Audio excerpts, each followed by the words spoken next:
আন্দোলন না সংগঠন, কোন পথে যাবে বিএনপি? বিএনপি কি এখন সংগঠন গোছাবে না সরকারের বিরুদ্ধে নতুন করে আন্দোলন শুরু করবে? এ নিয়ে বিএনপি এখন সিদ্ধান্তহীনতায় ভুগছে। দলের নেতারা দফায় দফায় বৈঠক করেও কুল কিনারা পাচ্ছেন না।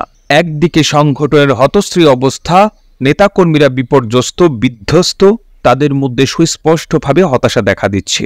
অন্যদিকে সরকারের বিরুদ্ধে আন্দোলন করার জন্য একটা তাগিদ রয়েছে হাইকমান্ডের পক্ষ থেকে। এরকম পরিস্থিতিতে বিএনপি কি করবে তা নিজেরাই ঠিক করতে পারছেন না। ঈদের ছুটিতে বিএনপির নেতারা নিজেদের মধ্যে বৈঠক করেছেন। তাদের মধ্যে আন্দোলনের কৌশল নিয়ে আলাপ আলোচনা হয়েছে, কিন্তু কোনো কিছুতেই তারা কুল কিনারা পাচ্ছেন না। বিএনপির মধ্যে আন্দোলন এবং সংগঠন কোনটা আগে এ নিয়ে মত পার্থক্য রয়েছে।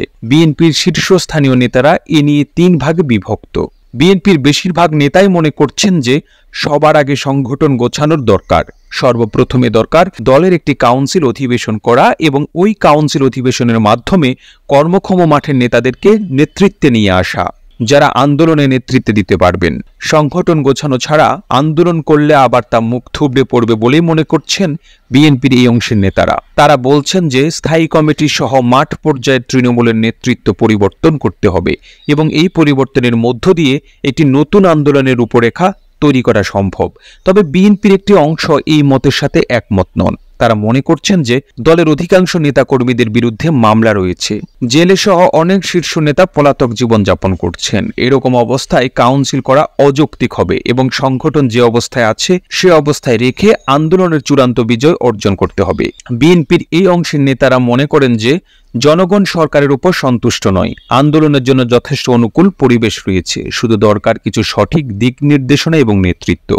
আর বিএনপির তৃতীয়াংশের নেতারা মনে করছেন আন্দোলন এবং সংগঠন দুটি পাশাপাশি চলা উচিত। একদিকে যেমন সংগঠনের শূন্যস্থানগুলো দ্রুত পূরণ করা দরকার, অন্যদিকে আন্দোলনের কর্মসূচি অব্যাহত রাখা দরকার। এই অংশের নেতারা মনে করছেন যে তত্ত্বাবধায়ক সরকার বা নতুন নির্বাচনের দাবির চেয়ে এখন জরুরি জনগুরুত্ব সম্পন্ন বিষয়গুলোকে নিয়ে রাজনৈতিক কর্মসূচি দেওয়া উচিত, যেমন দ্রব্যমূল্যের ঊর্ধ্বগতি, লোডশেডিং, অর্থ পাচার, ব্যাংকিং খাতে অনিয়ম, দুর্নীতি ইত্যাদি। এই সমস্ত বিষয়ে আন্দোলন করে জনসম্পৃক্ততা অর্জন করা প্রথম ও প্রধান লক্ষ্য হওয়া উচিত বলেই তারা মনে করছেন। তবে বিএনপির মধ্যে এখন সবচেয়ে বড় যে ইস্যুটি দাঁড়িয়েছে তা হলো কে বিএনপির হাল ধরবেন। বিএনপি প্রধান খালেদা জিয়া অসুস্থ, তিনি এখন রাজনৈতিক কর্মকাণ্ডের মধ্যে নেই বললেই চলে। এমনকি ঈদের দিন তিনি যে সিনিয়র নেতাদের ডেকেছিলেন সেখানেও তিনি কোনো রাজনৈতিক বক্তব্য দেননি। বিএনপির দ্বিতীয় প্রধান নেতা লন্ডনে অবস্থান করছেন, তিনি তার নিজস্ব এজেন্ডা বাস্তবায়নের জন্য দলকে ব্যবহার করেন।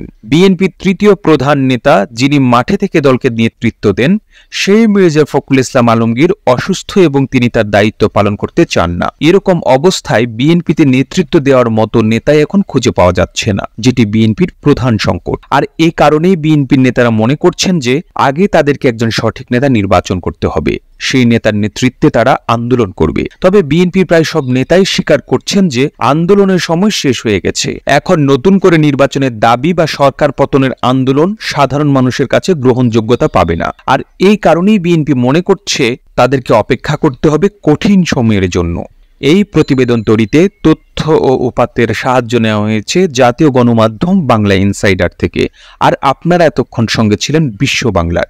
এভাবেই সঙ্গে থাকুন, আমরা তো ফিরছি নতুন নতুন প্রতিবেদন নিয়ে।